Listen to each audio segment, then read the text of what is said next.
केतन की सिया तूने ये क्या किया।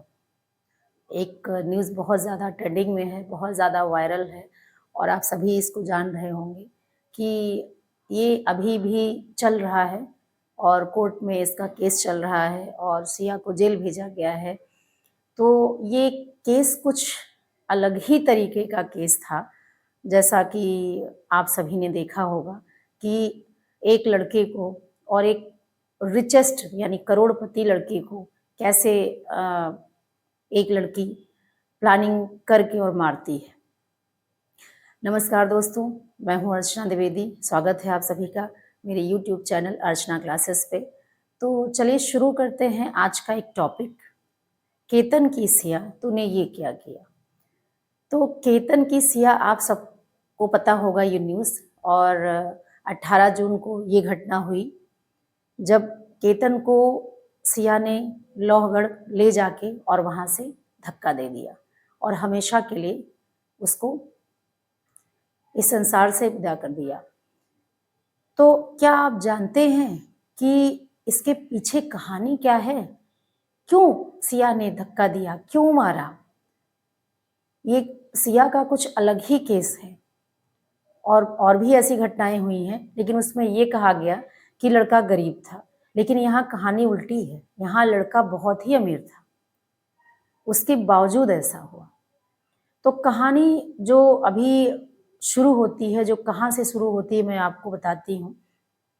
सिया और केतन की शादी होने वाली थी 2 महीने बाद। उनके परिवार में 30 से 35 सालों का बॉन्डिंग था। दोनों परिवार एक दूसरे को जानते थे बहुत अच्छे तरह से। एक समझिए कि मतलब आना जाना बहुत अच्छा संबंध था। सिया के पिता भी व्यापारी थे, बिजनेसमैन थे और हैं, और केतन के भी बिजनेसमैन थे, बहुत बड़े हैं। दोनों के फादर हैं। और उसके बाद होता है ना कि भाई आना जाना शुरू होता है, फिर गहरा संबंध हो जाता है। फिर पेरेंट्स भी ये चाहते हैं कि हाँ भाई, बच्चे हमारे जान एक दूसरे को जान रहे हैं तो क्यों ना हम यहीं से रिश्तेदारी भी शुरू कर दें। अच्छी सोच होती है, क्योंकि आज के समाज में अगर कोई जाना सुना रिश्ता मिल जाए तो बहुत ही अच्छी बात है। तो ऐसी ही सोच कुछ केतन और सिया के पिता की भी थी। उन दोनों ने शादी तय कर दी इन दोनों की। और केतन बहुत ही अच्छा लड़का था और बाहर विदेश से भी पढ़ के आया था, अच्छा था, बाय नेचर भी अच्छा था। और सिया से वो मिलता है। सिया देखने में भी खूबसूरत, 20 साल की एक लड़की, ठीक ठाक जो सब कुछ जो होता है, अच्छा था। केतन एक जो होता है ना कि एक ये ऑनेस्ट पर्सन था। वो अपनी मंगेतर, यहाँ तक इन लोगों का एंगेजमेंट वगैरह सब हो गया। अब वो अपनी मंगेतर से बहुत प्यार करने लगा। एक तरह कहिए कि दीवाना हो गया उसके प्यार में। जो वो कहती थी वो करता जाता था। और कोई भी होगा, अगर एंगेजमेंट होता है मतलब शादी, आधा से ज़्यादा शादी हो गया, फिर कुछ ही दिनों में उनकी शादी भी होने वाली थी, तो किसे नहीं विश्वास होगा और किसे नहीं प्यार होगा अपने परिवार से। कितने कितने सपने बुनते हैं लड़की और लड़के दोनों। वैसे केतन भी अपनी नई जिंदगी को लेके बहुत उत्साहित था, बहुत खुश था। उसे क्या पता था कि जिस लड़की से वो दीवानों की तरह प्यार कर रहा है, वो लड़की उसके लिए क्या क्या सोच रही है। और सिया का एक बॉयफ्रेंड रहता है, चेतन। देखिए नाम भी कितना मिल रहा है, केतन और चेतन। और वो उससे पहले से अटैचमेंट रहती है, बॉन्डिंग रहता है। और वो केतन को बिल्कुल पसंद नहीं करती है। परिवार के दबाव में आके शादी तय हो जाती है, एंगेजमेंट हो जाता है, लेकिन सिया कुछ कह नहीं पाती है। अरे उनको ये तो कह देना चाहिए था, आजकल के बच्चे इतने मॉडर्न, उनको इतना कह देना चाहिए था ना कि मुझे ये लड़का नहीं पसंद है या मैं इससे शादी नहीं करूंगी, मैं किसी और से प्यार करती हूँ। उसकी जान लेने की क्या जरूरत थी। लेकिन सिया ने ये काम ना किया, बल्कि केतन को मारने का काम किया। अब एंगेजमेंट हो जाती है और केतन दीवानों की तरह इसके पीछे आगे पीछे रहता है। जो ये कहती है वो करता है, करोड़ों रुपए इस पे खर्च करता है। और 19 जून को सिया का बर्थडे आता है और इसके पहले 18 जून को केतन को मार डाला जाता है। और इसके एक दिन पहले चेतन और यानी सिया का बॉयफ्रेंड और सिया बैठ के प्लानिंग करते हैं कि इसको लोहगढ़ कैसे ले जाएंगे, अपने जन्मदिन के पहले इसको कैसे मारना है। और यही नहीं, 18 को नहीं, उसके पहले 14 जून को भी इन लोगों ने प्लानिंग की और लोहगढ़ ही ले गई थी सिया। और बार बार इसका मतलब जो दिमाग था वहीं जाता था कि यहाँ से धक्का देना है, फिर ये नेचुरल डेथ कहलाएगा, फिर इसमें मैं फंसूंगी नहीं। 14 जून को भी इसने ले जाके वहाँ पे केतन को धक्का दिया, लेकिन तब वो बच गया, झाड़ियों को पकड़ के या कुछ उसको भगवान ने बचाया। और सिया ने क्या कहा कि सांप था, इतना सफेद झूठ बोला उसने, और केतन को उस पर ट्रस्ट हो गया। बल्कि केतन ने घर आके ये कहा कि सिया ने मेरी जान बचाई। परिवार वाले भी बहुत धन्यवाद देने लगे, भाई आज तुम ना होती तो केतन का क्या होता। तो इसीलिए और भी ट्रस्ट बढ़ गया। अब सिया जान गई कि आज तो बच गया, लेकिन इसे मारना है, उसके दिमाग में यही प्लानिंग चल रही थी कि इसे मारना है। अब 18 जून को इसका बॉयफ्रेंड, केतन और सिया तीनों लोहगढ़ के लिए जाते हैं। और सोचिए इतनी गर्मी में वो जो इसका बॉयफ्रेंड रहता है चेतन, वो हुडी में आता है। जब कैमरा कैप्चर किया जाता है तो वो हुडी में दिखाई देता है उस समय। और पूरी एक एक जानकारी उसको थी, पूरा फोकस उसका था। और उसने अपना फ़ोन भी छोड़ दिया था अपने ऑफिस में, एक कर्मचारी का फ़ोन लेके गया था, मतलब कि कहीं से कोई शक ना हो। लेकिन पुलिस तो जब पीछे पड़ जाती है तो हर चीज़ निकाल लेती है। तो फिर वहाँ पे लोहगढ़ वो ले जाती है और एकदम ऊपर, जहाँ एकदम मतलब ऊपरी जगह थी, वहाँ से फिर कहीं कोई बचना नामुमकिन था। 500-600 फीट गहरा वहाँ से जो देखा जाता था कि वहाँ अगर कोई भी गिरेगा तो फिर बच के वापस नहीं आएगा। वहीं पे वो ले जाती है और वहीं से वो बैठा रहता है। और सिया, अब ये एग्जैक्टली नहीं पता चल रहा है कि चेतन ने या सिया ने धक्का दिया। धक्का बॉयफ्रेंड ने दिया या सिया ने, ये अभी पुलिस सबूत इकट्ठा कर रही है, पता कर रही है। और उस दिन अब ज्यादा शक तो सिया पे ही जा रहा है कि मतलब वही ले गई थी तो उसने ही किया होगा। तो सिया ने वहां से केतन को धक्का दे दिया और उस दिन केतन नहीं बच पाया, उसकी जीवन लीला समाप्त हो गई। उसके बाद आती है घर वालों के पास, रोती है, बिलखती है कि ये क्या हो गया, कैसे हो गया। लेकिन परिवार वालों को कहीं ना कहीं शक होता है कि लोहगढ़ में ही जाके ये बार बार क्यों गिर रहा था, ऐसा क्यों। और आती है, फिर परिवार में शामिल होती है उनके दुख की घड़ी में।